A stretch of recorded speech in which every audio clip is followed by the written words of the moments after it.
KPMG has given its commitment to cooperate with an investigation into work done for the Gupta family. That's according to Bernard Gallus, Chief Executive of the Independent Regulatory Board of Auditors, who was addressing Parliament's Finance Committee in Cape Town this morning. He joins me on the line now. And Bernard, thanks very much for chatting to us today. So you told the committee that in the beginning you were fed pieces of information by KPMG. Is the firm cooperating fully now? Thank you, Stephen, and good evening.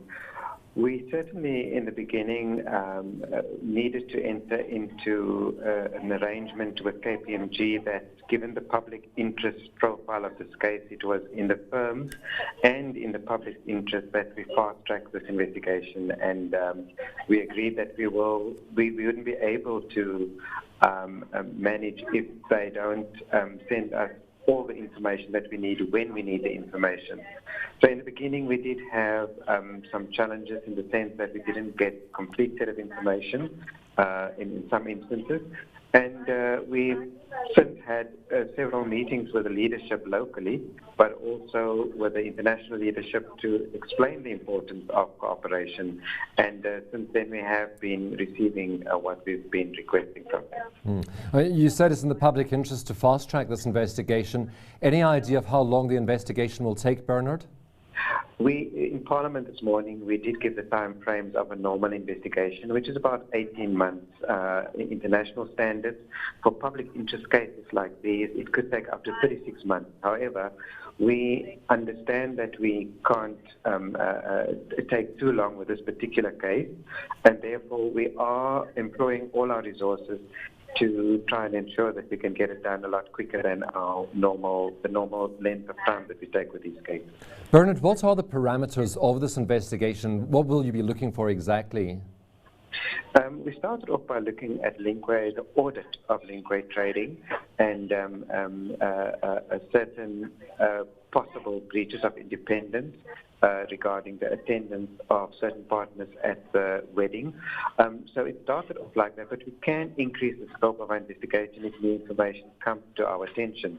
At this stage, we've also been requested to look into the report on the SARS rogue unit.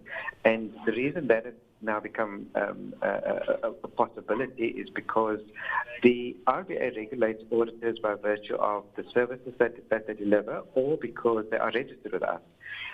Once somebody is registered with the IRBA, it gives us jurisdiction over their conduct.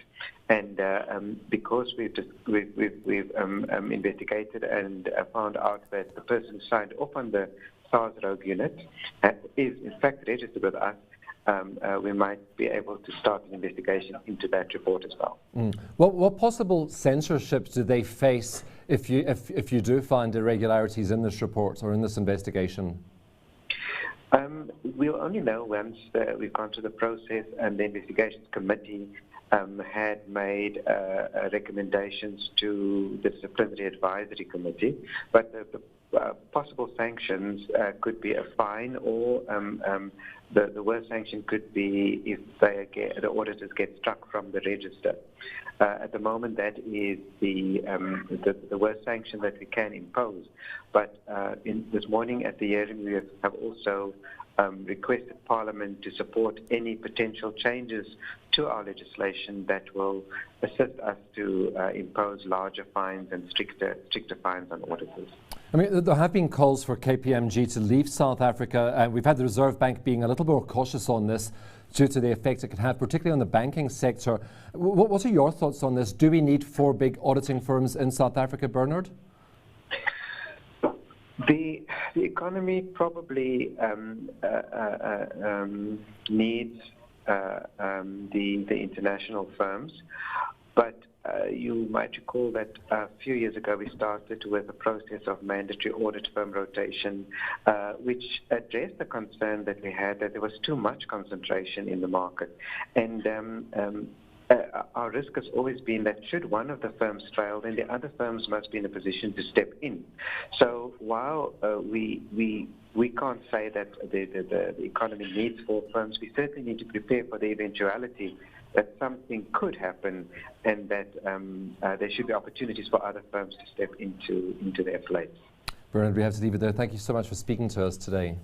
Thank you, Stephen. That's Bernard de Gallis. He's the Chief Executive of the Independent Regulatory Board of Auditors.